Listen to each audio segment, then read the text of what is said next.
bienvenue dans cette salle au Bossé pour accueillir notre tête de liste venir pour l'avenir du Bossé, Monsieur Gérard Païs.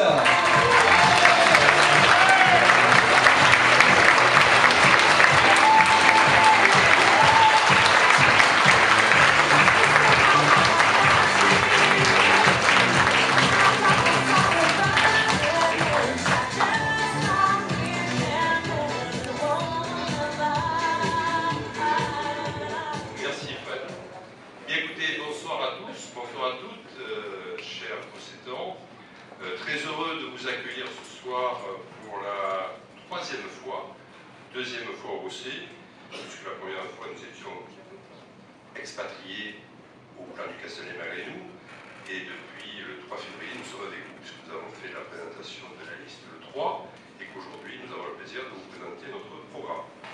Voilà, je vais vous expliquer rapidement comment ça se déroulait notre soirée.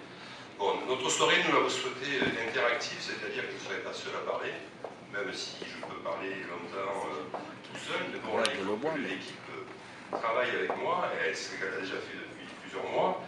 Donc, on fera la présentation à plusieurs. Il y a 3 rapporteurs qui ont été désignés à l'unanimité, et ils se sont fait payer pour venir sur scène. Donc, on les accueillera tout à l'heure. Voilà. Donc, avant de vous annoncer le programme, quelques mots d'actualité,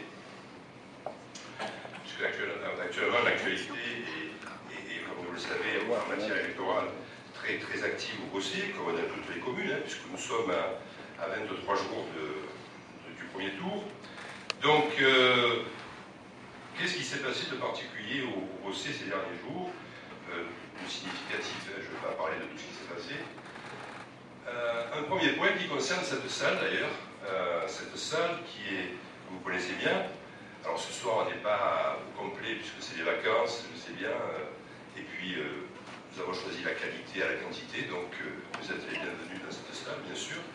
Donc ce qui est au-delà extraordinaire, c'est que quand on loue cette salle, et là je m'adresse aux citoyens que vous êtes, et à l'élu que je suis, et un peu je suis assureur de formation. Vous savez que quand vous demandez une salle au C, on vous fait remplir un papier, ce qui est normal d'ailleurs, et on vous dit vous pouvez accueillir 200 personnes dans la salle, c'est les normes de sécurité qui le permettent, pas plus.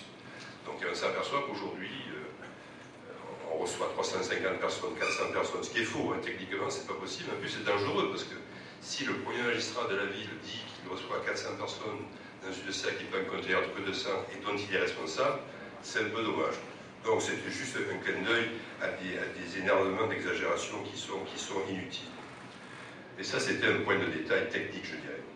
Deuxième point, plus lourd, plus important, puisque lui il est d'actualité aussi, c'est le point que vous connaissez tous, qui nous concerne tous, qui est la LNPACA ex-LGB, et qui impacte notre territoire de manière forte, par le nord-est. Alors, j'en dis quelques mots parce que c'est très important, parce qu'aujourd'hui on dit à peu près n'importe quoi, et on fait n'importe quoi, enfin à notre sens, je parle au nom de l'équipe bien sûr. La LNPACA, c'est une ligne nord-sud, est-ouest, enfin ça dépend des axes sur lesquels on prend au niveau de l'axe méridien, qui est tracée, il y a plusieurs fuseaux qui sont faits, et j'ai assisté à titre professionnel, parce que c'était de par ma profession où j'étais, le 21 octobre, à une réunion à Marseille, le ministre Frédéric Huillier, chargé des transports, parce que mon entreprise était très engagée sur un autre plan à Marseille, et il nous a donné la définition de la ZPP2, c'est-à-dire la zone prioritaire 2, qui est le pacte Aubagne-Toulon. Donc Aubagne-Toulon, comme vous pouvez l'imaginer, géographiquement, c'est nous. Donc j'ai demandé au ministre effectivement quel était le process à venir, donc il m'a donné la grille des zones du timing qui était prévu, timing qui annonçait une concertation aux élus en avril et en mai 2014. Donc je lui ai dit que c'était un peu court pour nous élus, jeunes élus ou anciens élus, ce qui convenait, mais enfin il est ministre, hein. Il convient et puis ça s'arrête là.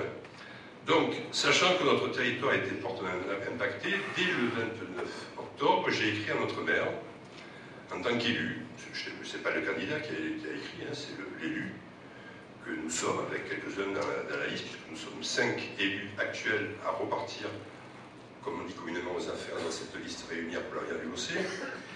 Et je lui ai demandé tout simplement que pour avoir une bonne concertation avec la population, il serait bon qu'on se rencontre, qu'on discute, parce que lui avait les éléments du tracé et du discours, pour qu'on puisse, de manière calme, sereine, intelligente, parler de ce sujet.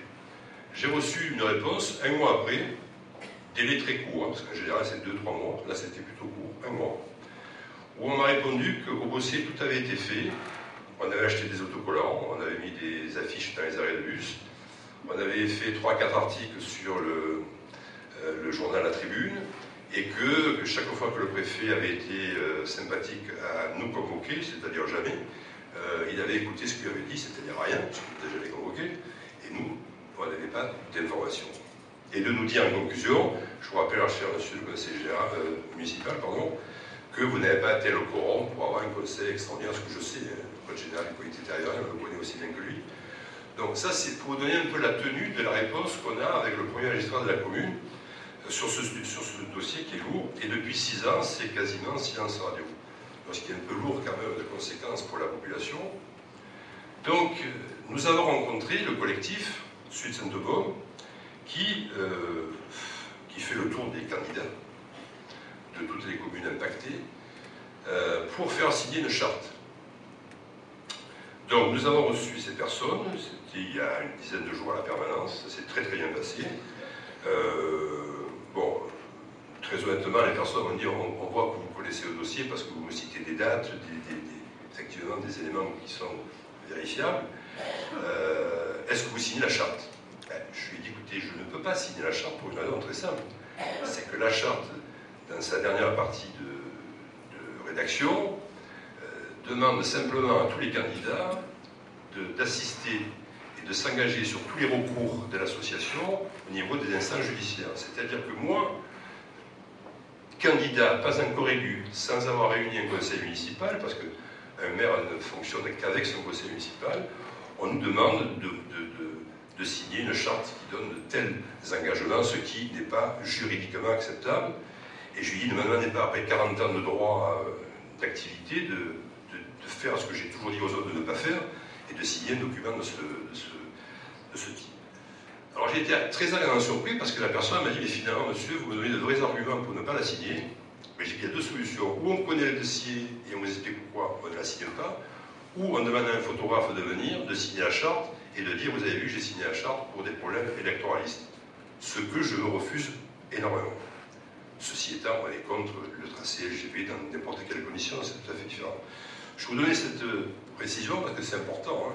Il y a des gens qui vont s'en servir, il y a déjà des gens qui s'en servent. Donc c'est pas très très raisonnable et pas très adulte. Plus bossé-temps cette fois, et Dieu sait si la réforme est nationale, vous la connaissez, c'est la réforme des rythmes scolaires, qui est une réforme très lourde, très compliquée, qu'il faut mettre en place sur une période très restreinte, avec des impacts économiques de périscolaires qui sont très très importants, et puis qui impactent le budget des communes, hein, forcément. Donc, alors nous on a été très forts là. Premièrement, le conseil municipal n'a pas été réuni. Deuxièmement, aucun conseil, aucune concertation n'a été faite avec les élus. Et notre représentante à l'enfance, Carole Louveau, a déposé un dossier incomplet, c'est-à-dire qu'elle s'est fait retoquer par le directeur de l'Académie des services de l'éducation nationale. Et ensuite, on lui a reproché effectivement de ne pas être dans les temps, donc dans les temps, pas respecté, sur le fond, pas respecté, ce qui nous a fait perdre deux techniques. Je ne vais pas entrer trop dans la technique, hein, ce qui nous a fait perdre deux avantages, et sur le plan de la CAF, et sur le plan d'une bonne amorçage qui donne quand même des éléments très importants. C'est-à-dire qu'aujourd'hui,